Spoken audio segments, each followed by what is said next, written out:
The Forrester family is about to face a storm like never before. As the episode begins, Steffi stands in the Forrester mansion, her mind overwhelmed with the stress of holding her family and her company together. Finn enters with concern written all over his face, urging Steffi to slow down, but she refuses. The pressure of leadership has taken its toll, and she fears losing control. Meanwhile, Ridge receives an anonymous envelope containing disturbing photographs of someone following Steffi and Kelly. Who sent them? And why now? Ridge immediately takes them to Brooke, whose reaction is one of pure shock. "This is a warning," Brooke whispers. "Someone's trying to break us from the inside." Across town, Thomas meets with Hope to discuss the future of Hope for the future, but the tension between them is palpable. Though they're trying to maintain a professional relationship, the sparks are undeniably still there, and it doesn't go unnoticed by Liam, who watches from a distance with narrowed eyes. He's not just worried about Thomas. He's worried about what Hope might actually want. At Spencer Publications, Bill confronts Liam about his obsession with Hope and Steffi. "You're playing with fire," Bill warns. "One wrong move and you'll lose them both." But Liam, visibly disturbed, blurts out that he suspects something's wrong with Finn, that his behavior has changed. "He's hiding something," Liam insists, and Bill agrees to help dig into Finn's past, just in case. Elsewhere, Sheila Carter, still lurking in the shadows, watches from afar as her enemies go about their lives. She smiles wickedly. "They think I'm gone? Not even close." She's working with someone unexpected. A woman named Tara, a former Forrester intern who was fired years ago under mysterious circumstances. Tara blames Ridge and Steffi for her ruined career, and she wants payback. Sheila convinces her to infiltrate Forrester Creations again, using a fake identity, and Tara is more than willing to play the long game. At Forrester Creations, Carter grows suspicious of a new employee, Vanessa, Tara's alias, especially when he catches her snooping near confidential designs. He alerts Steffi, who brushes it off, saying she's just being ambitious. But Carter isn't convinced. Meanwhile, Eric Forrester starts to feel that something isn't quite right at the mansion. He hears things late at night, voices whispering, and doors closing by themselves. Donna thinks he's just tired, but Eric can't shake the feeling they're being watched. As the episode nears its end, a mysterious man arrives in Los Angeles. No one knows who he is yet, but he carries a USB drive containing documents labeled Forrester Secrets. He checks into a hotel under the name Matthew Steele and makes a call. "I'm here, and I'm ready to take them down." Fade to black. Hope walks into the design office at Forrester Creations and finds Thomas sketching with intense focus. She compliments his latest design, but his response is distant. "These sketches, they're not just for fashion," he mutters, almost to himself. Hope is puzzled, but before she can probe further, Thomas shuts his notebook and leaves abruptly. Meanwhile, Steffi receives a security report showing that someone has been accessing Forrester's confidential archives at odd hours. She confronts Charlie, who admits that the login was traced to a new intern, Vanessa.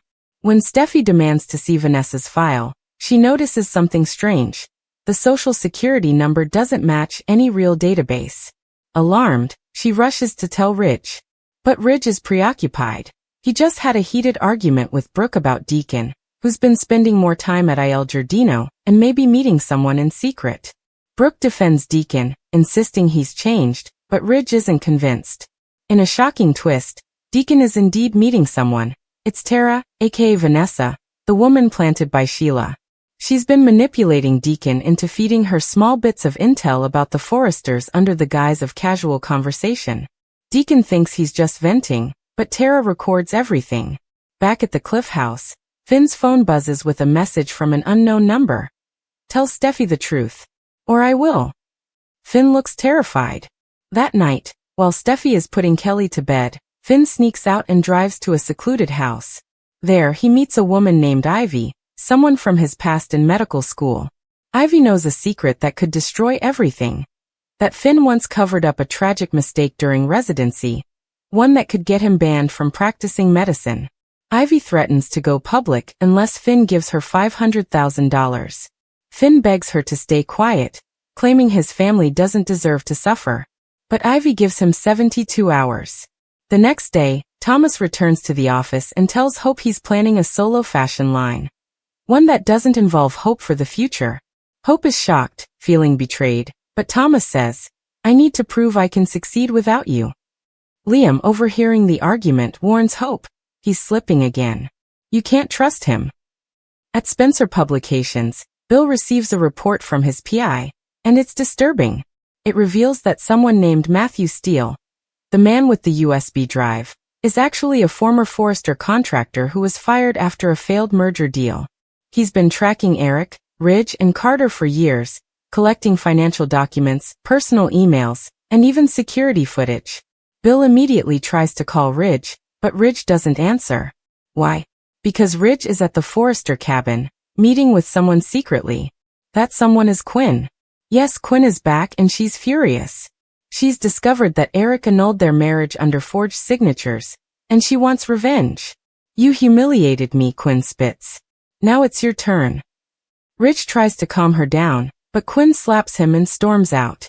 Meanwhile, Eric and Donna attend a charity gala where they are met with unexpected guests, including Ivy, who is now working with Tara to further destabilize the Forresters from both the personal and professional sides.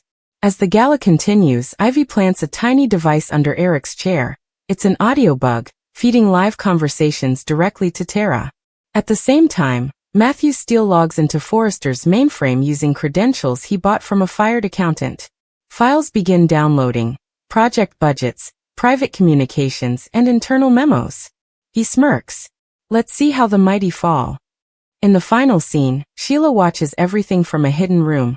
A massive board in front of her covered in photos of Steffi, Hope, Ridge, Finn, and Thomas, strings connecting them all. She turns to Tara and says, "Phase 2 begins now." The episode picks up with Steffi racing into Ridge's office, her eyes blazing with urgency. "Dad, this intern Vanessa, she's not who she says she is." Sensing her panic, Steffi explains the mismatched records and security breaches, and for the first time, Ridge begins to understand the gravity of what's happening. He orders Charlie to shut down all non-essential system access immediately, and begins a full internal investigation. Meanwhile, Quinn makes an unexpected appearance at Forrester Creations. She corners Carter, asking for help accessing legal documents from her past divorce with Eric. Carter is hesitant, but Quinn dangles a bombshell. "I know who's leaking Forrester secrets. And it's not just one person. It's a network." Across town, Matthew Steele sits at his laptop, watching security feeds from the gala. He rewinds footage from Ivy's hidden bug and smiles as he hears Eric discussing sensitive financial struggles and shifting alliances within the board. Steele forwards the audio to Tara and adds, "Time to shake the foundation." Tara sends the clips to a gossip blogger known for targeting fashion houses. Within hours, a scandalous article titled, "Forrester Family Empire in Crisis," goes viral, triggering stock drops and buyer cancellations. Hope rushes into Brooke's house, holding her phone. "Mom, have you seen this? They're calling us a sinking ship." Brooke assures her daughter they will manage, but in private, Brooke calls Ridge and demands answers. In a twist, Finn decides to take matters into his own hands. He confronts Ivy, offering to report himself to the medical board if she agrees to destroy the blackmail evidence. Ivy pauses, impressed by his integrity, but warns him, "This isn't just about you anymore. You're part of a bigger game." That same evening, Thomas receives an anonymous message with a disturbing photo attached. A shot of himself kissing Hope, clearly taken through a telephoto lens. The sender writes, "One wrong move and your reputation burns." Thomas immediately rushes to Hope, who is shocked and shaken. "They're watching us," she whispers. "They want us to fall apart." Liam, suspicious, tracks the GPS signal of the message, and ends up in a remote part of Beverly Hills, where he discovers a storage unit filled with surveillance equipment, photographs of the entire Forrester family, and walls covered in notes and arrows. In the middle of it all, a huge portrait of Sheila Carter. "She's back," Liam mutters. "And she's smarter than ever." Meanwhile, at the mansion, Eric begins to feel the pressure. Media vans hover outside, and reporters hound Donna wherever she goes. Eric calls a board meeting, insisting they issue a public statement. But when the meeting begins, Ridge is nowhere to be found. Steffi begins the meeting without him, only for a phone call to come in during her address. It's the police. Ridge has been involved in a car accident on Mulholland Drive. Everyone rushes to the hospital, where Ridge is unconscious and in critical condition. Quinn arrives shortly after, guilt-ridden. She had followed Ridge after their confrontation, and her call distracted him seconds before the crash. As Ridge lies in a coma, Brooke stands by his side, gripping his hand. "Come back to me," she whispers. "We're not done." In the shadows of the hospital, a nurse walks by with her face partially covered. As she enters Ridge's room to check vitals, we realize it's Tara, disguised, undetected, and more dangerous than ever. She injects something into Ridge's fore, then disappears into the corridor. Moments later, Ridge's monitors begin to beep erratically. Doctors and nurses rush in, chaos erupts, and the episode ends with a flat line echoing through the room, and Tara watching silently from a stairwell, whispering into her phone. Phase 3 is complete. Doctors swarm Ridge's hospital room as the monitor blares a steady, piercing flatline. Brooke screams, "Save him!" while Steffi stands frozen, her hands trembling. Finn pushes through the chaos and grabs the defibrillator. "Clear," he yells, shocking Ridge's chest. Once. Twice. On the third jolt, a weak pulse returns. Relief floods the room, but the tension lingers. Ridge is alive, but barely. The doctors stabilize him and move him to the ICU. Finn takes Brooke aside. Someone tampered with his fore. There was a foreign substance. This wasn't an accident. Brooke's eyes widen in horror. "Are you saying someone tried to kill Ridge?" Finn nods grimly. "And they might still be inside this hospital." Meanwhile, Tara slips out of her disguise and exits through a back stairwell, removing her nurse badge and vanishing into the night. She calls Sheila. Phase 3 failed. Ridge survived. Sheila on the other end snarls, "Then we move faster. They need to fall now." Back at Forrester Creations, chaos reigns. With Ridge incapacitated and the media in a frenzy, investors are pulling back. Steffi and Carter scramble to hold the company together. Eric insists on issuing a formal statement, but Steffi warns him that the more they talk, the deeper they sink. Meanwhile, Thomas arrives at the hospital to support Steffi, but ends up in a heated argument with Hope. She accuses him of withholding information. "You knew something was wrong long before this," she says. Thomas, guilt-ridden, admits that Tara seemed familiar, but he couldn't place her until now. "I think she's the intern who got fired years ago, the one who caused that design leak." Hope is stunned. "So she's back for revenge?" Thomas nods. "And she's not alone. Sheila's behind this. Again." At Spencer Publications, Bill meets Liam with shocking news. Ridge's car had been tampered with.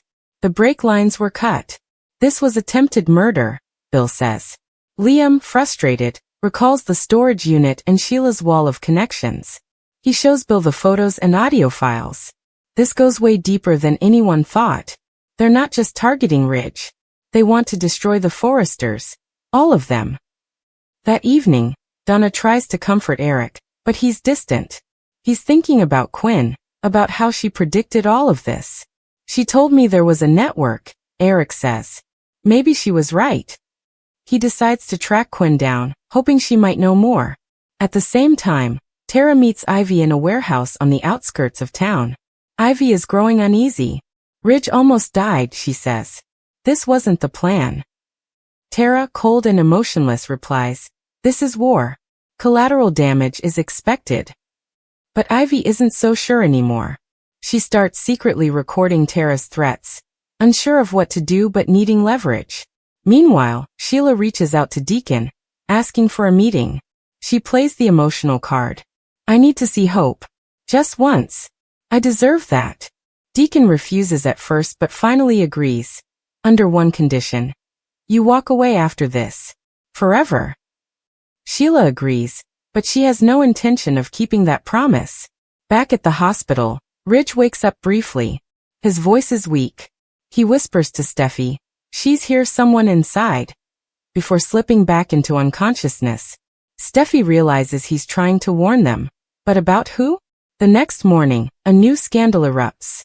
A private video of Thomas and Hope arguing, including the moment Hope cries, "I should have never trusted you," is leaked online, sparking rumors that Thomas is unstable again. Hope is devastated. They're hacking our lives, she tells Brooke. Every private moment is now a weapon. Carter traces the video leak to a proxy server, but the IP address leads to a shocking location. When the Forrester guest house, they find hidden equipment, cables, cameras, and a single red rose left behind. Tara's calling card. Quinn finally returns, meeting Eric in secret. She tells him about a group she once heard about, a rogue corporate sabotage network that targets legacy families in fashion and media. Tara was known among them by the codename Glass Viper. Eric is shaken. Then we're already surrounded. Meanwhile, Finn gets a lab result that confirms his worst fear. The substance in Ridge's 4 was a paralyzing agent used in advanced chemical warfare. This wasn't meant to kill him quickly, Finn says. It was designed to keep him trapped, aware but unable to respond. Brooke breaks down. Oh my God, he was trying to tell us something and we didn't even know. At Forrester, Steffi holds a board meeting and declares a counterattack. We fight fire with fire, she says. Whoever is behind this, we expose them. We leak their names. We leak their faces. No more defense. We go on offense. Hope agrees. We lure them out. Set a trap. The team decides to host a private gala at Forrester, a fake event to celebrate Ridge's recovery. The real plan? Smoke out the saboteurs. But unknown to them, Tara and Sheila are already one step ahead. Tara has placed someone else inside, a new Forrester model named Lena, who's been collecting secrets disguised as a rising star. As the trap is set, and the guest list fills with friends and enemies alike, Thomas takes Hope aside. Whatever happens tonight, stay close to me. Don't trust anyone. The gala begins. Lights, cameras, music, celebrities and socialites fill the room. Steffi makes her speech. Tonight we celebrate legacy. Tomorrow we defend it. But just as she finishes, a projector activates on its own. Footage begins playing on the big screen.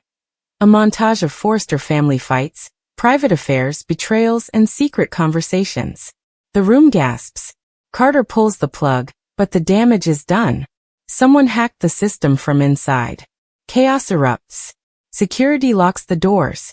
But Tara is already gone. Disguised as a bartender, she slipped out the service exit with a hard drive in hand. She makes a call. They're scrambling. Just as planned. But she doesn't realize Ivy has sent her recorded confession to Bill. And Bill is already on his way. The episode ends with Ridge opening his eyes in the ICU. This time fully awake. He looks at Brooke and says, "It's not over. It's just beginning." When they investigate, they find hidden equipment, cables, cameras, and a single red rose left behind. Tara's calling card. Quinn finally returns, meeting Eric in secret. She tells him about a group she once heard about, a rogue corporate sabotage network that targets legacy families in fashion and media. Tara was known among them by the codename Glass Viper. Eric is shaken.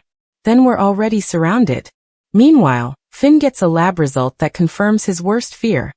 The substance in Ridge's 4 was a paralyzing agent used in advanced chemical warfare. This wasn't meant to kill him quickly, Finn says. It was designed to keep him trapped, aware but unable to respond. Brooke breaks down. Oh my God, he was trying to tell us something and we didn't even know. At Forrester, Steffi holds a board meeting and declares a counterattack. We fight fire with fire, she says. Whoever is behind this, we expose them. We leak their names. We leak their faces. No more defense. We go on offense. Hope agrees. We lure them out. Set a trap. The team decides to host a private gala at Forrester, a fake event to celebrate Ridge's recovery. The real plan? Smoke out the saboteurs. But unknown to them, Tara and Sheila are already one step ahead.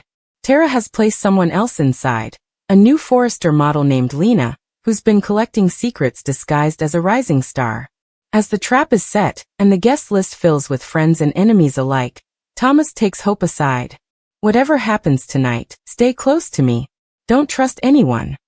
The gala begins. Lights, cameras, music, celebrities and socialites fill the room. Steffi makes her speech. Tonight we celebrate legacy.